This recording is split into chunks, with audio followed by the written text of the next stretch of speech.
NEET 2024 में जिन बच्चों का score is below 610, I would recommend them कि यार तुम अपना पढ़ाई स्टार्ट कर दो, बिकॉज तुम्हारे चांसेस एडमिशन के इस बार मुझे बहुत कम दिखाई दे रहे हैं।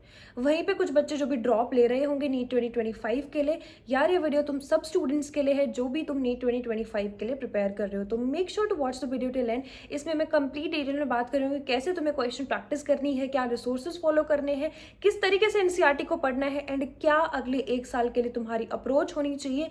थोड़ा सा लास्ट में मोटिवेट करने की भी कोशिश करूंगी। तो चलो हम बात करते हैं कि क्या तुम्हारा शेड्यूल होना चाहिए अगले एक साल के लिए, क्योंकि मुझे ऐसा लगता है अगर एक साल तुमने जम के मेहनत कर लिया तो तुम टॉप मेडिकल कॉलेज आराम से फोड़ सकते हो। और अब इस पॉइंट ऑफ टाइम पे तुम्हें जो टारगेट स्कोर रखना है ना वो 720 आउट ऑफ 720 रखना है, क्योंकि 650 660 ये टारगेट स्कोर नहीं होना चाहिए एटलीस्ट, क्योंकि अगर तुम इतना टारगेट करोगे ना तो बच्चे 600 पे ही लटक जाओगे। ठीक है, तो देखो सबसे पहले मैं मान के चल रही हूँ तुम अभी बिल्कुल जीरो लेवल पे हो अगर तुम एक फ्रेशर हो। ठीक है, ड्रॉपर्स की भी हम बात करेंगे वीडियो में आगे जाके। तो देखो अगर तुम फ्रेशर हो एंड बिल्कुल जीरो लेवल पे हो तो आज के आज अभी के अभी यार अपनी प्रिपरेशन स्टार्ट कर दो, क्योंकि कोई टाइम वेस्ट करके फायदा नहीं है। एक साल दे दो, that's better rather than multiple drops देने के। तो देखो सबसे पहले तुम्हें क्या करना है, मैं सब्जेक्ट वाइज स्ट्रैटेजी की इस वीडियो में बात नहीं करूंगी, उसके लिए अलग से वीडियो आएगा। तो अभी हम बात करते हैं कि क्या तुम्हारी ओवरऑल स्ट्रैटेजी और प्लान होना चाहिए, एक पर्टिकुलर सब्जेक्ट को कैसे तुम्हें अप्रोच करना है। तो सपोज करो आज मैंने अपनी टू डू लिस्ट क्रिएट करी जिसमें मुझे फिजिक्स के एक चैप्टर में से ये पर्टिकुलर फॉर्मूलाज पढ़ने हैं एंड इनके क्वेश्चन प्रैक्टिस करने हैं। फिजिक्स में मुझे ये करना है, केमिस्ट्री में ये करना है, बायो में ये करना है। ये तुमने सुबह सुबह नोट डाउन करके रख लिया। ठीक है, अब सबसे पहले क्या करोगे तुम, अगर तुम सपोज फिजिक्स में पढ़ रहे हो तो सबसे पहले तुम उसका लेक्चर देखोगे जाके। ठीक है, जब तुम लेक्चर देख रहे हो तो कोशिश करो खुद की हैंड रिटन नोट्स बनाओ, क्योंकि जब तुम खुद हैंड मतलब अपने आप लिखोगे ना तो तुम्हें चीज़ें बेटर रिकॉल होंगी एंड इन टर्न वो तुम्हें हेल्प करेंगी। ठीक है, बाद में जब तुम रिवाइज करोगे ना तो तुम्हें पता होगा कि हाँ मैंने ये वाली चीज़ यहाँ पे लिखी थी। ठीक है, नोट्स बनाने के बाद तुम आओगे क्वेश्चन प्रैक्टिस पे। क्वेश्चन प्रैक्टिस सबसे पहले तुम जो भी डीपीपी जो जहाँ पे भी तुम पढ़ रहे हो तुम उसके क्वेश्चन प्रैक्टिस करोगे। अब जनरली क्या होता है कि यार जो भी तुम कोचिंग के मॉड्यूल्स फॉलो करते हो या फिर अगर तुम किसी भी कोचिंग में एनरोल्ड हो नो मैटर व्हाट, वहाँ पे कंप्लीट चैप्टर के मॉड्यूल्स होते हैं एंड वो भी एनसीईआरटी बेस्ड नहीं होते, क्योंकि अभी क्या है मॉड्यूल जो है वो काफ़ी लंबे टाइम से चलते हुए आते हैं, उनमें चेंजेस जो होते हैं वो सिर्फ पीवाईक्यूज वाले सेक्शन में होता है। एंड एनसीईआरटी बेस्ड क्वेश्चन काफ़ी कोचिंग के मॉड्यूल्स में नहीं दिए होते हैं या फिर बहुत कम दिए होते हैं। तो यार ऐसे क्वेश्चन प्रैक्टिस करने के लिए I recommend you NEET prep essential का एनसीईआरटी अभ्यास बैच। इसके लिए तुम्हें ऐप डाउनलोड करना पड़ेगा and after enrolling in the batch you can practise questions from both new as well as old NCERT. तुम यार अगर सपोज करो आज 5 एनसीईआरटी के पेजेस रीड कर रहे हो तो आज तुम हैंड इन हैंड उन सारे पेजेस से क्वेश्चन प्रैक्टिस करोगे, बिकॉज तभी तुम्हारी एफिशिएंसी स्पीड इंक्रीज हो पाएगी। यहाँ पे तुम्हें मिलेंगे assertion reason question, match the following graph, graph interpretation, sequencing, diagram based question and सारे पॉसिबल क्वेश्चन जो भी नीट 2025 में पूछे जा सकते हैं। एंड यार यही नहीं, अगर तुम्हें कोई भी क्वेश्चन में कुछ भी तरीके का डाउट है तुम उसको बुक मार्क कर सकते हो and most of the question के audio and video solution given है। And one of the most important features of this batch is PYQ marked NCERT, जहाँ पे 25 सालों के पीवाईक्यूज एनसीईआरटी की लाइंस पे हाईलाइटेड है। तुम कोई भी पर्टिकुलर लाइन चूज कर सकते हो एंड वहां से क्वेश्चन प्रैक्टिस कर सकते हो।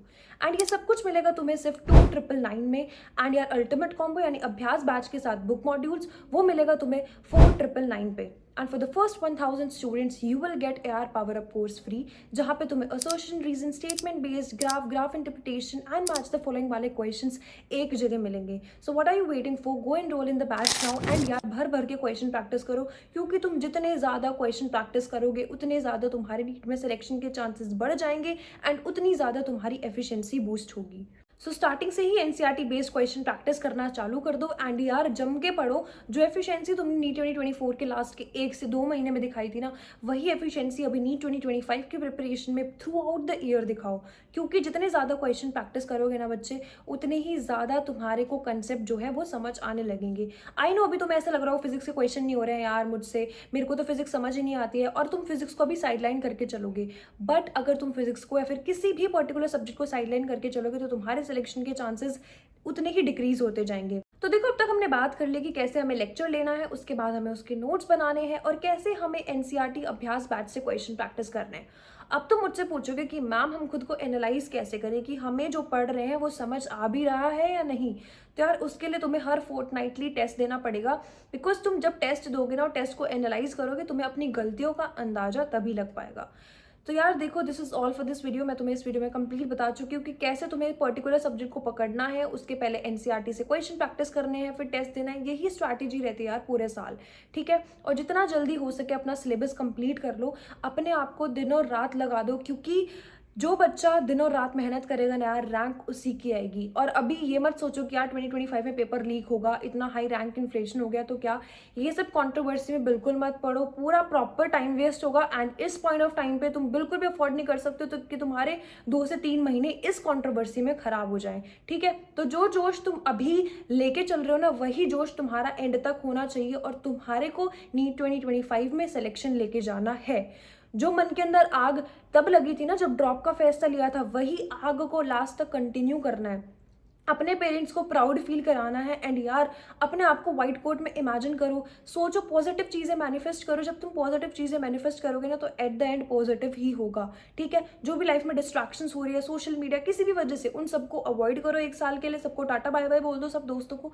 क्योंकि यार देखो, जब तुम किसी भी कॉम्पिटेटिव एग्जाम की तैयारी कर रहे होते हो ना, तो यार सक्सेस नीड सेक्रीफाइस। ऐसा नहीं है कि तुम मजे भी कर लोगे, गेम भी खेल लोगे, बाहर घूम के भी आ जाओगे, दोस्तों के साथ पार्टी भी कर लोगे, और फिर भी तुम्हारा सिलेक्शन हो जाएगा, ठीक है।